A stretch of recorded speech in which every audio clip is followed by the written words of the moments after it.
Thank you for joining us. This webinar is on how to perform a milk challenge to confirm or exclude cow's milk protein allergy.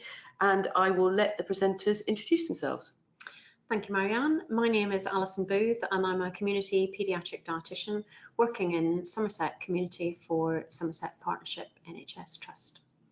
And I'm Heidi Sieber. I'm a paediatric dietitian at Taunton and Somerset NHS Trust. So there are several handouts available for parents. Some of these are particularly relevant to this webinar. So which ones are particularly relevant to the webinar, Alison? So the IMAP milk allergy guideline, which is the initial fact sheet for parents, the IMAP early home reintroduction to confirm the diagnosis of milk allergy, and also the IMAP milk ladder and associated recipes. So those are the ones that are much more relevant to this particular presentation, and the other two at the bottom there in pink, those can only be available after completing the post-webinar survey. So this webinar is all around challenging children who've got a non-IG mediated milk allergy or a delayed milk allergy, and it's really important to stress that the home challenge is only appropriate if your child has a non-IG mediated allergy, so a delayed reaction with no history of severe or anaphylactic reactions. And it's really important that we do this so that we can either confirm or exclude the diagnosis of a milk allergy for your child. There's no other test, unlike the immediate milk allergy, so we have to remove it from the diet and then reintroduce it. And generally we would do this after between 2 to 4 weeks once your child has been either on a special formula or whether or not you've taken cow's milk or cow's milk and soya out of your maternal diet when you're breastfeeding. And generally then we would challenge them again at around 12 months of age. So it's important that we introduce normal cow's milk formula in the first bottle of the day, and generally you would mix that with the hydrolyzed or maybe even an amino acid based formula, and I'm going to cover that on the following slide. I think it's interesting actually you were saying there are no tests. There are no tests available for non-IG allergy. It really is a case of food removal and then food reintroduction to confirm the diagnosis. Yes, that's right. And it's actually very difficult because a lot of parents have had a very unsettled baby, and a baby who's not been sleeping, who's had lots of screaming episodes, very colicky, and they've finally managed to get them settled on maybe a milk-free diet or from a maternal point of view or on a special formula, and now we're asking them to challenge again, which is often why some parents are very reluctant, but it is actually very important because otherwise we can't actually confirm that as a diagnosis. Otherwise it could just be coincidence. So when we're challenging the non-IG mediated reaction, so initially, like I said, after 2 to 4 weeks, once your child has been on a special formula or on a maternal milk-free diet. And the way that I would normally recommend you do that, so on the first day, in the morning, generally, you would do this so that you've got the whole day for your baby to develop any symptoms if they're going to.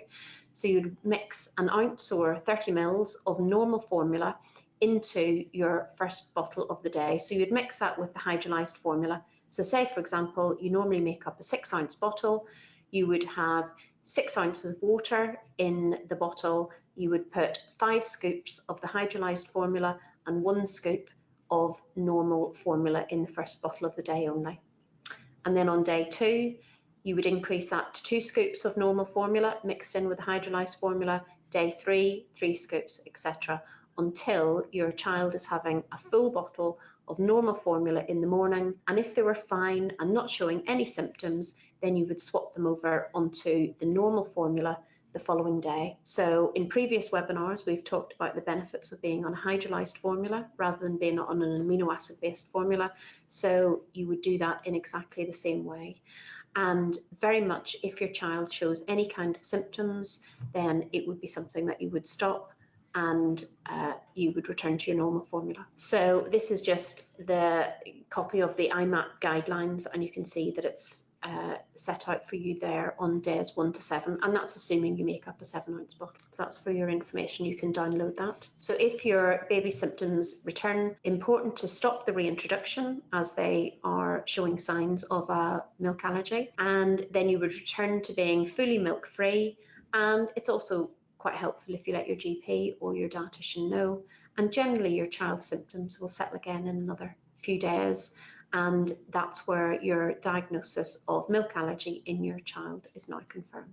So the next time that we would challenge with cow's milk is usually around 12 months of age, or when they've been symptom-free on a milk-free diet for 6 months. Home challenge, again, is only appropriate if your child has the delayed non-IgE mediated allergy, so with no history of severe or anaphylactic reactions. The other time that you may be advised to re-challenge with cow's milk is if your child has accidentally eaten something that has contained cow's milk protein and there has been no reaction at all. Because that often does happen, doesn't it? Somebody like grandma or somebody will give them something that's got some dairy in, and you'll realise they tolerate it absolutely fine. Absolutely, or particularly when they're crawling or walking around and will grab something that a sibling has got that contains milk. So it is common, and if they don't have a reaction to it, it is a sign that we can then re-challenge with dairy to see if that cow's milk allergy has been outgrown. What about the IMAP milk allergy guidelines? We've got those as a downloadable sheet, haven't we? So parents can download that from our website, www.patientwebinars.co.uk, can't they, as one of the handouts? Is that correct? Absolutely, and that clearly goes through everything that you need to know about re-challenging or reintroducing cow's milk protein into your child's diet. So really nice, easy sheet for parents to follow, Absolutely, which is step great. by step. Okay, and this is national guidelines, isn't it, that have been produced? Okay, and they also produce a great IMAP milk ladder as well, is that correct? Yeah, so this one talks through how to reintroduce cow's milk back into your child's diet, as I say, at around 12 months of age. And it starts with trace amounts of milk protein that's been cooked in something, and then gradually moves through to processed milk protein in the form of cheese or yogurt, and then finally into fresh milk.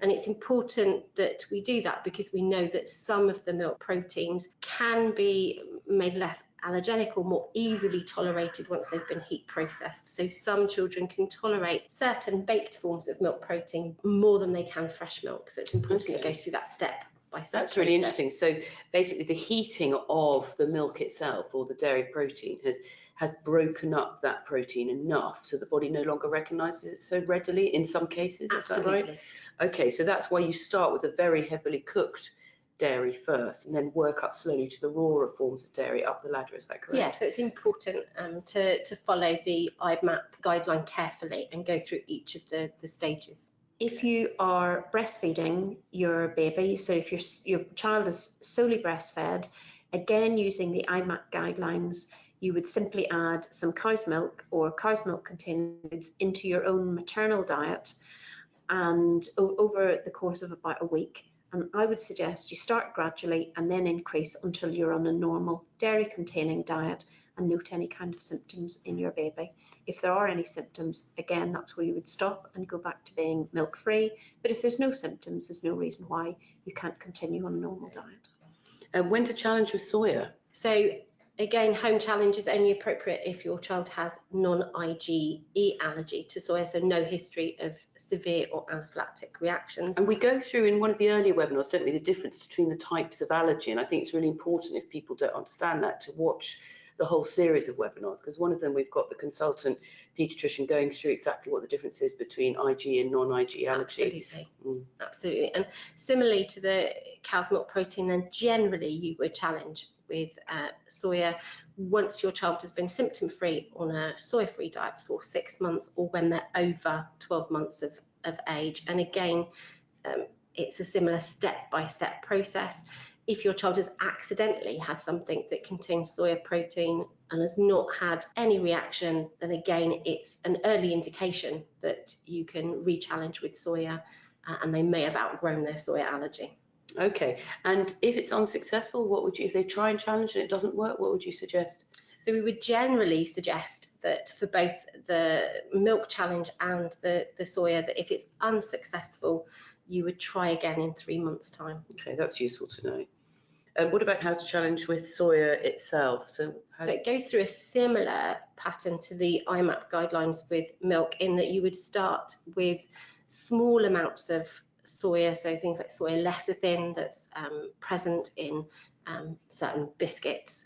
Then you would move on to baked soya that's present in certain breads, and then gradually would move through to less well cooked soya and eventually into soy protein in the form of milk. So it's getting rawer and rawer as you go Absolutely. up that ladder. Okay, so if you're going to tolerate anything, you're probably going to tolerate those early stages, and it's just a case of seeing whether you can tolerate the whole lot, basically. Yeah. Okay, very useful. So the main things to remember is to only challenge if you have non-IgE mediated allergy. Challenge one thing at a time, so only challenge milk or soya. Don't change anything else in the diet. It's better if these foods are introduced early in the morning, so you've got all day to see if symptoms develop. And the other thing to say is if you get part way through the ladder and symptoms develop, then anything that you have tolerated in the diet up to the reactions occurring can stay in the diet. That's very useful to know. So don't go right back to square one if you've been if you've tolerated the first 2 or 3 steps, or your child has tolerated. Stay in the diet, and then you would start from where you left off in 3 months, and you would continue that every 3 to 6 months until the allergy is outgrown. And that's the same for both dairy and soya. Absolutely. Very useful. And just to reiterate again, there's a range of handouts that are related to these webinars. So the IMAP guidelines that we refer to in this presentation are available, but the FASG booklets for milk-free diets and milk and soy-free diets are only available once you complete the post-webinar survey. Yeah, and for this particular webinar, you're really looking at the second one, the early home reintroduction to confirm the diagnosis, is that right? And the green one that's got the milk ladder and associated recipes. Excellent, okay, that's wonderful. Again, want to really reiterate, as we have with the other webinars, that please do fill in that survey. We'd be really, really grateful. And thank you for listening.